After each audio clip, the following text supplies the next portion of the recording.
1 महीना पहले की बात है। लग रहा था कि अमेरिका के सर्जिकल स्ट्राइक के बाद ईरान का खेल खत्म, लेकिन आज पूरी बाजी ही पलट गई है। तो सवाल ये उठता है कि क्या ईरान ये जंग जीत सकता है?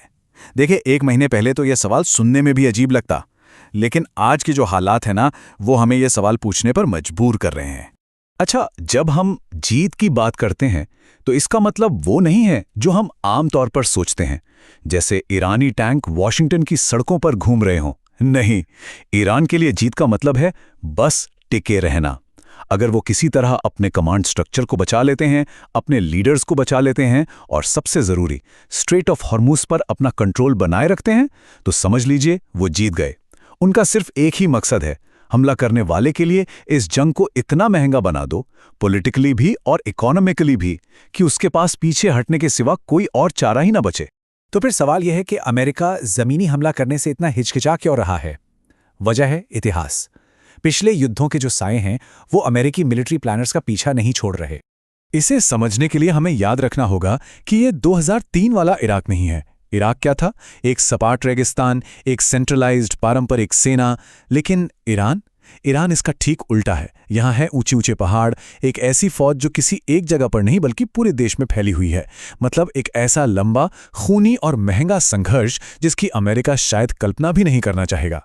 और हाँ, अफगानिस्तान वाली कहावत तो सबने सुनी ही होगी, साम्राज्यों का कब्रिस्तान। पहले ब्रिटिश, फिर सोवियत यूनियन और फिर खुद अमेरिका ने 20 साल लगा दिए, लेकिन कोई भी अफगानिस्तान को पूरी तरह अपने काबू में नहीं कर पाया। और सच तो यह है कि ईरान अफगानिस्तान से भी कहीं ज्यादा मुश्किल चुनौती है। अमेरिकी प्लानर्स इस बात को नजरअंदाज नहीं कर सकते, बिल्कुल नहीं। और यहीं से खेल में आती है दूसरी सबसे बड़ी चुनौती, और वो है ईरान का भूगोल। आप समझिए कि यह देश किसी भी हमलावर सेना के लिए एक कुदरती किले जैसा है। सबसे पहली बात तो ये कि ईरान बहुत बड़ा देश है, मतलब इराक से 4 गुना बड़ा, और यहाँ की आबादी 8 करोड़ से ज्यादा। अब जरा सोचिए, इतने बड़े देश पर कब्जा करना और उसे कंट्रोल में रखना, ये कितना मुश्किल काम होगा। और इस विशाल देश का करीब करीब आधा हिस्सा, मतलब 50% हिस्सा ज़ाग्रोस और एल्बोर्स जैसी बड़ी बड़ी पहाड़ी श्रृंखलाओं से घिरा हुआ है। ये इराक के सपाट खुले रेगिस्तान जैसा बिल्कुल नहीं है। ये जो पहाड़ी इलाका है ना, ये किसी भी हमलावर सेना के लिए एक जाल की तरह काम करता है। ये कुदरती तौर पर किल जोन बनाता है, ऐसी संकरी जगह है या चोक पॉइंट्स बनाता है जहां घुसने वाली सेना को बहुत आसानी से निशाना बनाया जा सकता है। ईरान के जो बड़े शहर हैं, जो न्यूक्लियर साइट्स हैं, वो भी इन्हीं पहाड़ों की गोद में सुरक्षित हैं। मतलब किसी भी जमीनी हमले को इन्हीं गिने चुने खतरनाक रास्तों से होकर गुजरना पड़ेगा। ठीक वैसी ही चुनौती जैसी 2000 साल पहले रोमन सेनाओं को झेलनी पड़ी थी। एक एनालिस्ट ने तो इसे पहाड़ी रेगिस्तानी मिला-जुला नर्क तक कह दिया है, और ये सच भी है। किसी भी हमलावर सेना के लिए ये एक बुरे सपने जैसा है, जहां हर मोड़ पर मौत इंतजार कर रही होगी। अच्छा, भूगोल तो एक बात हुई, इसके बाद आती है अगली और शायद सबसे बड़ी चुनौती, लॉजिस्टिक्स। मतलब अपनी सेना तक हथियार और रसद पहुंचाने की मुसीबत। देखिए, जंग का एक सीधा साधा नियम है, कोई भी सेना अपने पेट के बल पर ही आगे बढ़ती है। आप किसी जगह पर तभी तक टिके रह सकते हैं जब तक आपके सैनिकों तक खाना, गोला बारूद और फ्यूल पहुंचता रहे। एक मजबूत, सेफ सप्लाई लाइन के बिना यह नामुमकिन है। हाँ, स्पेशल फोर्सेस घुसकर हमला तो कर सकती हैं, लेकिन किसी इलाके पर कब्जा जमाए रखने के लिए तो लगातार सपोर्ट चाहिए ही होगा।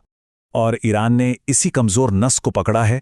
उन्होंने अपनी स्ट्रैटेजी इसी सप्लाई लाइन को काटने के लिए बनाई है। उन्होंने एकदम साफ साफ धमकी दी है कि अगर किसी भी पड़ोसी देश ने अमेरिकी सेना को अपनी जमीन इस्तेमाल करने दी तो वो उस देश पर ही हमला कर देंगे। वो खाड़ी में अमेरिकी ठिकानों को और यहां तक कि उन होटल्स को भी निशाना बना रहे हैं जहां अमेरिकी सैनिक रुके हो सकते हैं। इन सब के चलते अमेरिका के लिए कोई भी सुरक्षित सप्लाई रूट बनाना लगभग नामुमकिन हो गया है। चलिए, अब बात करते हैं ईरान की सबसे अनोखी और शायद सबसे खतरनाक ताकत की, और वो है उनकी मिलिट्री की कमांड स्ट्रक्चर।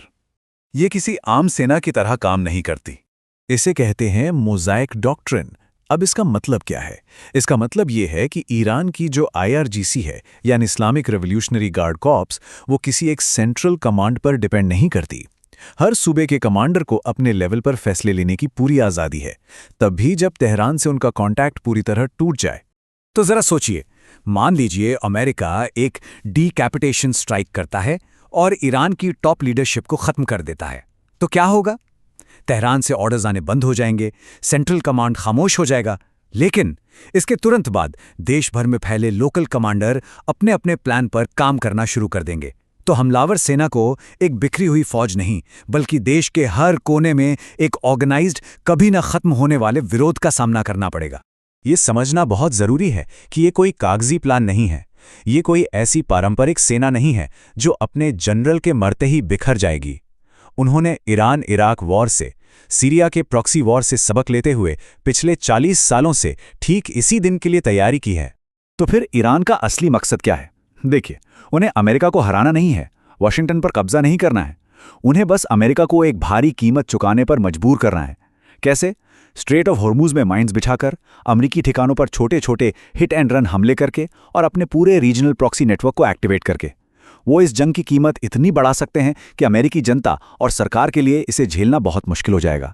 तो जब हम इन सभी चुनौतियों को एक साथ रखकर देखते हैं तो एक बहुत बड़ा और गंभीर सवाल खड़ा होता है। और यह सवाल सिर्फ इस जंग के बारे में नहीं है, ये दुनिया के पावर बैलेंस के बारे में है। मिलिट्री एनालिस्ट का तो ये मानना है कि ईरान में ज़मीनी जंग अफगानिस्तान से भी कई गुना ज़्यादा मुश्किल और ख़तरनाक होगी।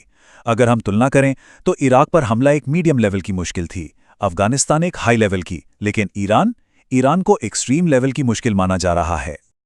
और ये हमें अपने आखिरी और सबसे चौंकाने वाले सवाल पर ले आता है।